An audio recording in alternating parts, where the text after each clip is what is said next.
굿모닝 마켓입니다. 뉴욕 증시가 성금요일 휴장을 마치고 돌아왔습니다. 돌아온 뉴욕 증시는 신중한 모습이었는데요. 경기 침체, 신용 경색에 대한 경고가 나오는 가운데 이번 주 많은 이벤트를 앞두고 있어서 섣부르게 움직이지 않은 모습이었습니다. 소프트 랜딩에 대한 기대감이 아예 사라진 건 아니지만 혹시 하는 불안감이 투자자들의 마음 한구석에 자리 잡고 있는 것이죠. 불안할 때 이런 구명조끼를 입고 있다거나 아니면 구명 튜브를 가지고 있으면 조금이나마 안심할 수가 있을 텐데요. 그래서 굿모닝 마켓에서는 혹시 하는 침체에 어떻게 대비하면 좋을지에 초점을 맞춰보겠습니다. 먼저 월요일장부터 확인해 보시죠. 지수입니다. 다우지수가 0.3%, S&P 500 지수가 0.1%가량 오름세를 보인 가운데 나스닥 지수 약보합권에서 마감을 했습니다. 이날은 휴장한 사이 발표됐던 3월 비농업 신규 고용 지표를 소화한 날이었습니다. 3월 고용 보고서가 발표되기 전에 나왔던 주간 실업보험 청구 건수 ADP 고용 보고서는 노동시장이 식고 있음을 너무나도 잘 보여줬는데 3월 비농업 신규 고용 살짝 달랐죠. 신규 고용이 여전히 20만 건을 웃돌고 있고요. 또 실업률 전달보다 하락했습니다. 노동시장이 둔화하고 있다 하더라도 아직은 건재하다는 것을 보여줬는데요. 미 연준이 오는 5월 FOMC에서 기준금리를 인상할 명분까지도 줬죠. CME 패드워치에 따르면 선물 시장도 5월의 베이비 스텝 가능성을 일주일 전에 비해 높이면서 69.2%, 70% 가까이로 보고 있습니다.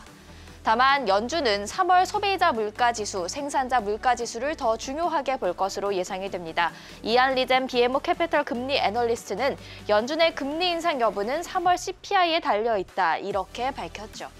한편 추가 기준금리 인상 가능성의 국채금리가 오름세였습니다. 10년물 국채 수익률이 3.425%를 기록했고요. 2년물 국채 수익률 4% 위로 다시금 올라왔죠. 그렇다면 빅테크의 하방 압력이 가해졌겠죠.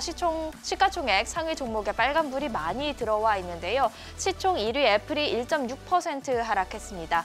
이어서 마이크로소프트, 알파벳 모두 하락했고요. 버크셔 해서웨이도 0.31% 약세였죠. 또 이날 애플은 개별 악재가 있었는데요. 애플의 개인용 컴퓨터 맥의 1분기 출하량이 1년 전에 비해 40.5% 급감했습니다. 전 세계적으로 PC 출하량이 29% 줄기는 했지만 이 가운데서 애플의 감소폭이 가장 컸습니다. 애플의 전체 매출에서 맥이 차지하는 비중이 10% 이하이긴 하지만 실적에 영향이 있을 것으로 보입니다. 다음 달 4일에 발표되는 실적 지켜보시죠. 이어서 시총 다시 돌아가 볼까요? 테슬라가 0.3% 하락했습니다. 장중 대비로는 하락세를 꽤 많이 회복했는데요. 고객 사생활 침해로 피소를 당하고 또 미국에서 올해 두 번째 가격 인하에 나섰다는 소식이 하방 압력의 원인이었습니다. 테슬라는 2024년 2분기 가동을 목표로 중국 상해에 배터리 생산을 위한 메가 팩토리를 건설할 것이란 소식도 전했는데요. 중국 배터리 공급망의 이점을 이용하고 최대 해외 시장에서 입지를 굳힌다는 점에서는 긍정적이지만 미중 갈등이 다시 불거지고 있는 점은 변수가 될 수 있습니다. 시총 6위로 다시 돌아가 볼까요? 6위 엔비디아 2% 오르면서 탑10 중 가장 많이 올랐는데요. 이날 반도체주 전체적으로 좋았습니다. 붉게 물들어 있는 대형주 사이로 반짝거리는 초록불 보이시죠? 바로 반도체주입니다. 특히 마이크론 테크놀로지 그리고 AMD가 크게 오름세를 보였는데요. 삼성전자의 감산 결정을 반겼습니다. 세계 메모리 공급량의 40% 이상을 책임지고 있는 삼성전자가 감산에 나서면 전 세계 디램 가격이 회복될 것이고 또 업황이 개선되면서 하반기부터는 실적 상향을 기대할 수 있기 때문입니다. 유럽이 부활절 휴장을 이어간 가운데 아시아 증시는 눈치 보기 장세를 보였습니다. 미국, 유럽 모두 휴장한 관계로 재료가 부족했다는 분석입니다. 경기 침체 우려가 있는 가운데 기준금리 추가 인상 가능성까지 커지자 국제유가는 하락하는 모습이었는데요. WTI가 배럴당 79달러 선에 브렌트유는 배럴당 84달러 선에 거래를 마쳤고요. 기준금리 인상 가능성이 달러와 강세로 이어지자 금값도 하락세였습니다. 여기까지가 월요일 장이었고요. 이제 경기 침체를 어떻게 대비할지 전략 짜보겠습니다. 지속적으로 보도가 되고 있지만 경기 침체가 가까워졌다는 경고 참 많아졌습니다. 마이클 하튼의 뱅크 오브 아메리카 전략가는 약한 제조업과 서비스업 지표, 노동시장 둔화, 국제유가 상승 등을 이유로 제시하기도 했는데요. 여기에다가 신용 경색을 경고하는 목소리까지 더해졌죠. 미국의 대출 규모가 3월 마지막 2주 동안 약 1,050억 달러 가까이 줄면서 1973년 이후 역대 최대 감소폭을 기록했다는 자료가 근거였습니다. 신용 조건이 까다로워지면서 돈의 흐름이 막히는 상황을 예상할 수가 있는 것이죠. 이런 상황 속에서 모건 스탠리는 현금이 두둑한 기업에 투자하라고 조언했습니다. 잉여 현금으로 할인된 가격에 자사주를 매입하거나 또 기업을 인수할 수 있기 때문입니다. 또 잉여 현금으로 이자 수익도 올릴 수 있을 테고요. 그러면서 러셀 10,000 종목 중 금융, 부동산, 유틸리티 종목을 제외하고 현금 흐름이 좋은 요새와 같은 종목들을 선별했는데요.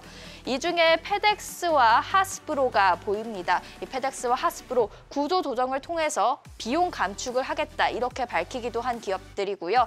또 하스브로, 다나허, 노스롭 그루마는 올해 마이너스 수익률을 기록 중입니다. 한번 살펴보시면 좋을 것 같습니다. 주식이 불안하다 하시는 분들은 안전자산, 그중에서도 최근 금을 많이 찾으셨을 텐데요. 번스타인 애널리스트는 금을 선호한다면 비트코인은 더 좋아해야 한다 이렇게 강조했습니다. 위기가 있을 때는 금과 비트코인의 상관관계가 강해지고 이때 수익률도 금보다는 비트코인이 더 높기 때문이라고 설명했습니다. 실제로 최근 비트코인이 S&P 500과 금 모두 0.2 정도로 낮은 상관관계를 보이고 있기는 하지만 금과 더 강한 연결고리를 갖기 시작했죠.